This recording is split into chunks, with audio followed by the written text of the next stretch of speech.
তিনি শুধু একজন কবি নন, তিনি বাঙালি জাতির মুক্ত চিন্তা, সাহস, সাম্য ও মানবতার এক উজ্জ্বল প্রতীক। জাতীয় কবির জীবন ও কর্মকে যথাযথভাবে উদযাপন ও নতুন প্রজন্মের কাছে পরিচিত করার লক্ষ্যে মাননীয় প্রধানমন্ত্রী 2026 সালের মে মাস থেকে 2027 সালের মে মাস পর্যন্ত সময়কে নজরুল বর্ষ হিসাবে ঘোষণা করেছেন।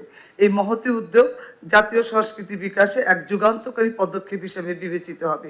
সংস্কৃতি বিষয়ক মন্ত্রণালয়ের পক্ষ থেকে আমি এজন্য মাননীয় প্রধানমন্ত্রীর কাছে গভীর শ্রদ্ধা এবং কৃতজ্ঞতা প্রকাশ করছি। বাংলা সাহিত্য সংস্কৃতি ইতিহাসে নজরুল ইসলাম এক অসাধারণ বিস্ময়ের নাম। তার সাহিত্যকর্ম যেমন বিদ্রোহের অগ্নিশিখা প্রজ্বলিত করেছে, তেমনি মানবতার কোমল স্পর্শ সমানভাবে প্রকাশ পেয়েছে। তিনি অন্যায়, শোষণ, বৈষম্য ও পরাধীনতার বিরুদ্ধে দৃঢ় কণ্ঠে প্রতিবাদ করেছেন। তার বিদ্রোহী কবিতা শুধু বাংলা সাহিত্যের সম্পদ নয়, এটি আত্মমর্যাদা সম্পন্ন ও স্বাধীনতার এক চিরন্তন ঘোষণা। নজরুলের বিশেষত্ব ছিল তার অসাম্প্রদায়িক ও মানবতাবাদী দৃষ্টিভঙ্গি। তিনি বিশ্বাস করতেন মানুষই সর্বোচ্চ সত্য এবং তার রচনায় ইসলামী ঐতিহ্য যেমন স্থান পেয়েছে, তেমনি হিন্দু ধর্মীয় সাংস্কৃতিক ঐতিহ্য সমানভাবে মর্যাদায় তিনি প্রতিফলিত করেছেন। প্রিয় শ্রুতি, জাতীয় কবি কাজী নজরুল ইসলামের অবদান কেবল সাহিত্যে সীমাবদ্ধ নয়, বাংলা গানের জগতে তার অবদান অসামান্য। 4000-এরও বেশি গান রচনা ও সুরারোপের মাধ্যমে তিনি বাংলা সঙ্গীতকে এক নতুন মাত্রা দিয়েছেন। প্রেম, ভক্তি, দেশাত্মবোধ, মানবতা, সাম্য ও আধ্যাত্মিকতার নানা বিষয় তার গানে অনন্য সৌন্দর্যে প্রকাশিত হয়েছে। আজও নজরুল সঙ্গীত আমাদের সংস্কৃতির ঐতিহ্যের এক অমূল্য সম্পদ। নজরুল ছিলেন গণমানুষের কবি। তিনি শ্রমিক, কৃষক, নিপীড়িত ও বঞ্চিত মানুষের কথা বলেছেন। তিনি নারীর মর্যাদা ও অধিকার প্রতিষ্ঠার পক্ষে সোচ্চার ছিলেন। তার সাহিত্য আমাদের শিখিয়েছে মানুষের মর্যাদা, ন্যায় বিচার ও সম অধিকার প্রতিষ্ঠার এক সভ্য সমাজের ভিত্তি। এই প্রেক্ষাপটে নজরুল বর্ষ উদযাপন কেবল একটি সাংস্কৃতিক অনুষ্ঠান নয়, এটি একটি জাতীয় অঙ্গীকার। এটি নতুন প্রজন্মের কাছে নজরুলের চেতনা, আদর্শ ও সৃষ্টিশীলতাকে পৌঁছে দেওয়ার এক গুরুত্বপূর্ণ উদ্যোগ।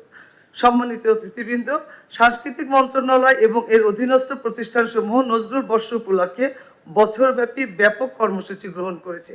দেশের প্রতিটি বিভাগ, জেলা ও উপজেলায় আলোচনা সভা, সেমিনার, গবেষণা সম্মেলন, সাংস্কৃতিক অনুষ্ঠান, আবৃত্তি প্রতিযোগিতা, নাট্যোৎসব, সঙ্গীত অনুষ্ঠান এবং প্রদর্শনীর আয়োজন করা হয়েছে। এছাড়াও দেশের শিক্ষা প্রতিষ্ঠানগুলোতে নজরুলের বিশেষ পাঠ, রচনা প্রতিযোগিতা, সাংস্কৃতিক কর্মশালা এবং তরুণদের অংশগ্রহণে বিভিন্ন সৃজনশীল কর্মসূচির বাস্তবায়ন করা হবে।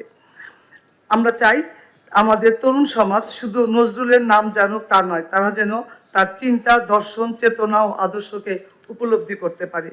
ডিজিটাল যুগের বাস্তবতাকে সামনে রেখে আমরা নজরুল সাহিত্য, সঙ্গীত ও গবেষণা উপকরণকে ডিজিটালের মাধ্যমে সংরক্ষণ ও প্রচারের উদ্যোগ গ্রহণ করেছি। তার দুর্লভ পাণ্ডুলিপি, অডিও রেকর্ডিং এবং ঐতিহাসিক দলিলসমূহ সংরক্ষণের পাশাপাশি গবেষকদের জন্য সহজলভ্য করার পরিকল্পনা রয়েছে। এর মাধ্যমে দেশ ও বিদেশের গবেষক ও সাংস্কৃতিক প্রেমীরা আরও বিস্তৃতভাবে নজরুলকে জানার সুযোগ পাবে। আমি বিশেষভাবে দেশের তরুণ প্রজন্মের প্রতি আহ্বান জানাতে চাই, আপনারা নজরুলকে জানেন, তার সাহিত্য পড়েন, তার গান শোনেন এবং তার মানবিক ও প্রগতিশীল আদর্শকে ধারণ করেন। কারণ একটি জাতির ভবিষ্যৎ নির্ভর করে তার তরুণ সমাজের চিন্তা, মূল্যবোধ এবং সৃজনশীলতার উপর।